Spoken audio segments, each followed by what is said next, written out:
जय श्री माता जी और नमस्ते। आज इस वीडियो द्वारा ऐसे कुछ सत्य बताने वाले हैं जिसे कोई नकार नहीं सकते हैं। ये सत्य जो है इवन बड़े बड़े साइंटिस्ट लोगों ने भी पता करके इसे मान लिया है, इसे मान्यता दिया है कि ये सत्य है। अब वो क्या है एक एक करके आपको समझाएंगे, आप समझ लीजिए। और ये मेरी कोशिश यही इसीलिए जारी है कि जो लोग सहयोग नहीं करते हैं, जो लोग परमात्मा के साम्राज्य में नहीं आए अब तक, जिस लोगों ने उस परमात्मा की शक्ति अनुभूति नहीं की, अब भी बीमार पड़े हैं या कुछ दुनिया के 50 समस्याओं से घिरे हुए हैं, उन लोगों को उस समस्या से, उन उपाधियों से निकालना और उनको परमात्मा के चैतन्य की अनुभूति देकर उन्हें परमात्मा के साम्राज्य में रहने लायक ही बनाना ही हमारा मेन इच्छा है। अब देखिए, कितने दिनों से हम लोग भक्ति करते हैं, बहुत ही श्रद्धा से करते हैं। इतना करने के बावजूद क्यों बार बार हम बीमार गिरते हैं? सबसे पहले अब ये बीमार क्यों गिरते हैं? जब आप किसी देवी देवताओं को मानते हैं, भगवान को मानते हैं, तो उनकी शक्ति आपको बचाना चाहिए। तो बचाता है क्या उनकी शक्ति आपको? तो फिर ठीक है, आप मानिए। और वो बचाएगा नहीं, और आप मानेंगे या ना मानेंगे, वो आपके तरफ से है। तो ये जो चीज़ है, जब आप किसी चीज़ को मानते हैं, किसी भगवान को मानते हैं, किसी देवी देवता को मानते हैं, जब तक आप उनसे जुड़ेंगे नहीं, तब तक कोई भी चीज़ कार्यान्वित होने वाली नहीं है। समझ लीजिए, आप किसी देवी का पूजन कर रहे हैं, सालों से कर रहे हैं, आपके दादा परदादा ने किया, सब ने किया, और आप भी कर रहे हैं। आप क्या सोचते हैं सब पूजा करने से आपको कोई उपाधियां सब निकल जाएगी आपकी? बिल्कुल गलत है, बिल्कुल गलत है। ये साबित हो चुका है, और ख़ास करके सभी सहयोगी लोग इसका अनुभूति लेते हैं। अब ये क्या है, मैं आपको डिस्करेज करने के लिए नहीं ये बात कह रहा हूँ। बात इसलिए कह रहा हूँ कि आपके प्रति हमारे दिल में एक प्यार है, एक प्रेम है, जो मातृ प्रेम कहते हैं, जो श्री माता जी ने हम आज हर सहयोगियों के अंदर वो प्रेम भरा है। वो प्रेम होने के कारण हम आपको बार बार बताते हैं कि आप भी ऐसे ही अनुभूति लीजिए जो हम ले रहे हैं। स्वस्थ हैं, मस्त हैं, अपना कार्य कर रहे हैं, और किसी किस्म की कोई भी, यानी ऐसे कहने लायक कोई भी बाधा नहीं है। सब इस चीज़ को पाने के लिए तो आप सब पूजा पाठ करते हैं। ग्रह दोष हो गया, हवन कर दिया, ग्रह दोष निकालने के लिए नवग्रह हवन कर दिया। ये सब करने की ज़रूरत ही नहीं। क्यों? क्योंकि सहयोग एक ऐसा योग है कि जिसके बारे में जितना भी कहो उतना कम है। अब एक छोटी सी बात मैं आपको बताता हूँ। आप जब भी सहयोग में आकर अपनी जागृति लेते हैं, तो सर्वप्रथम आपका क्या होता है? आपके अंदर परिवर्तन, आपके हाथ से, सर से, या और किधर से ठंडी ठंडी चैतन्य की हवा आप महसूस करते हैं। वो ठंडी चैतन्य जो है वो आपको क्लियर करना चालू करते हैं। आपके अंदर जो छोटी मोटी बीमारियां हैं सब निकल जाती हैं, उसी वक्त निकलना चालू हो जाता है। और कुछ लोग को तो जागृति लेने के बाद पूछते हैं कि यार सर के ऊपर ठंडा हवा आ रहा है कि गर्म हवा आ रहा है। कुछ लोग को गर्म हवा आता है।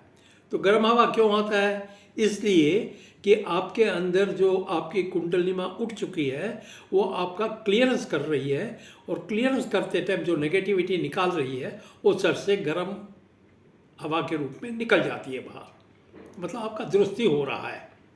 अब ये देवी देवताओं की इतना साल से पूजा, आपको कभी ऐसे घटित हुआ क्या आपके अंदर? सोचिए जरा।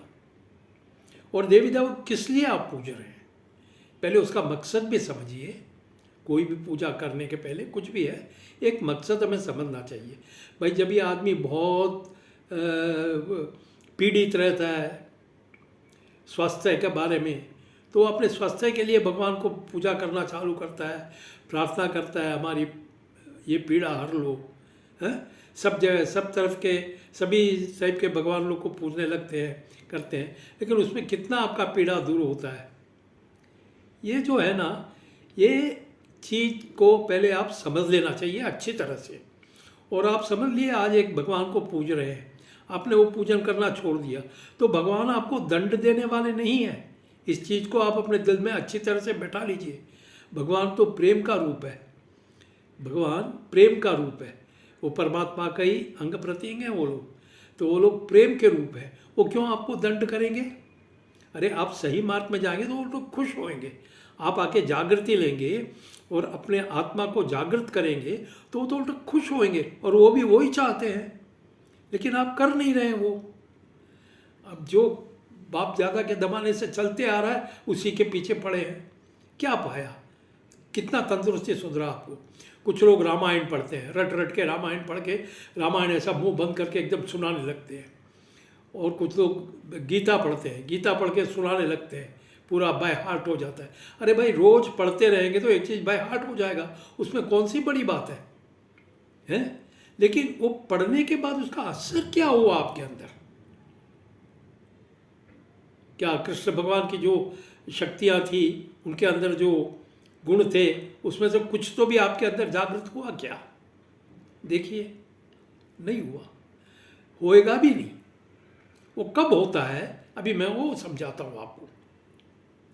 हर मानव के अंदर कुंडली नाम की एक शक्ति है, जो कि रीढ़ के हड्डी के बिल्कुल नीचे ट्रायंगुलर बेस बोन है, त्रिकोण माकड़हार, उसके अंदर वो कुंडली शक्ति 3.5 कुंडलों में बसी हुई है, और वो हर मानव की व्यक्तिगत माँ है। अब देखिए, आप बीमार गिरे हैं तो क्या करती है आपकी माँ? जिस माँ ने आपको कोख से जन्म दिया है वो क्या करती है? आप बीमार गिरते हैं तो तुरंत आपको किसी डॉक्टर के पास लेके जाती है, बराबर है? तो आपको स्वास्थ्य संभालने का वो काम करती है। अब ये कुंडलिनी माँ जो है वो किधर डॉक्टर के पास लेके नहीं जाती है आपको, वो स्वयं आपको ठीक कर देती है, उसकी उतनी शक्ति है। क्यों? उसमें महालक्ष्मी, महासरस्वती, महाकाली और आधा अंश आदि शक्ति का है। हमारा बायां और महाकाली हो गया, बीच का महालक्ष्मी हो गया, और राइट साइड का महासरस्वती हो गया, और आधा शक्ति जो उसमें कुंडलिनी शक्ति है वो कार्यान्वित होती है। आदि शक्ति, आधा मात्र अर्धमात्र जो आधा शक्ति है वो कार्यान्वित होती है, और आपके अंदर की सारी बीमारी रोग हर लेती है। बड़ी सी बड़ी बीमारियां जो डॉक्टर ठीक नहीं कर पाते हैं वो भी ठीक हो जाती है, और आपको हॉस्पिटल की ज़रूरत भी नहीं पड़ती है। अब देखिए, ये जो आज घटित हो रहा है 160 देशों के ऊपर हो गया है सहयोग, और लाखों लोग इसका प्रैक्टिस कर रहे हैं, इसका बेनिफिट पा रहे हैं। गुजरात में एक जगह है, एक गांव है, मेरे को बराबर याद नहीं है, उधर कम से कम 40-50 हज़ार सहयोगी लोग हैं एक ही गांव में। देखिए कितना खुशहाल होगा उधर, कितना अच्छा वातावरण होगा, और सहयोग के अंदर आपके इसका जो प्रेम भाव है उसे तो देखने में ही जमता है, खाली बता के आपका उसका वर्णन नहीं कर पाऊँगा मैं। तो एक जो भाईचारा है और एक जो भाई बहन का रिश्ता है वो सहयोग में ही बहुत सही तरह से चलता है। तो सहयोगी होने के नाते ये सब गुण आपके अंदर आ जाते हैं। अब 4,000-5,000 साल पहले भृगु मुनि ने मार्कंडेय महर्षि ने अपना नाड़ी ग्रंथ में साफ लिख के रखा है कि जब भी गुरु मीन राशि में आएगा उस वक्त एक अवतरण होगा। उस वक्त परम पूज्य श्री माता जी का अवतरण हुआ, और उसके बाद उसी नाड़ी ग्रंथ में लिखा है सन 1970 से योगा का एक नया आयाम प्रारंभ होगा, और वो योगा का नया आयाम प्रारंभ किया परम पूज्य श्री माता जी निर्मला देवी ने। उनका परम पूज्य श्री माता निर्मला देवी कहिए या डॉक्टर श्री निर्मला श्रीवास्तव करके कहिए, एक ही बात है।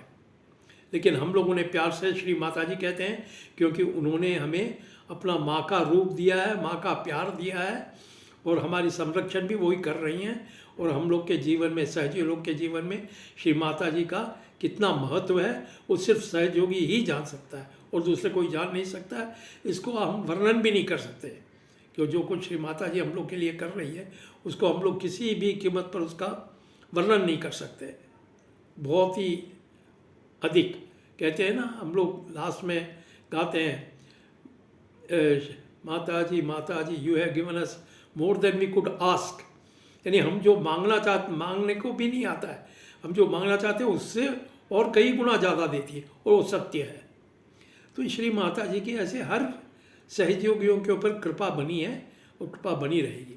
अब इतना फ़ायदा और इतना आनंद हम जब ले रहे हैं तो हम तो सोचेंगे ही ना कि भाई हमारे आस पड़ोसियों को, हमारे दोस्तों को, और जिसको हम नहीं जानते उनको भी हम सहयोग में लाएं और उनको भी वो अनुभव दें, वो परम पिता परमेश्वर के प्यार का अनुभव दें।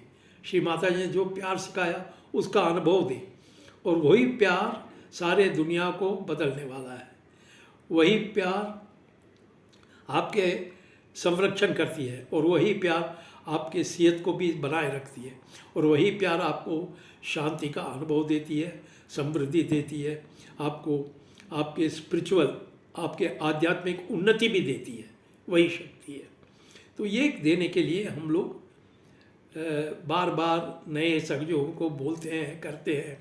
यहाँ तक कि कभी मंदिर के आसपास में हम लोग अपना चार्ट लगा के खड़े हो जाते हैं और जागृति देना चालू करते हैं लोगों को।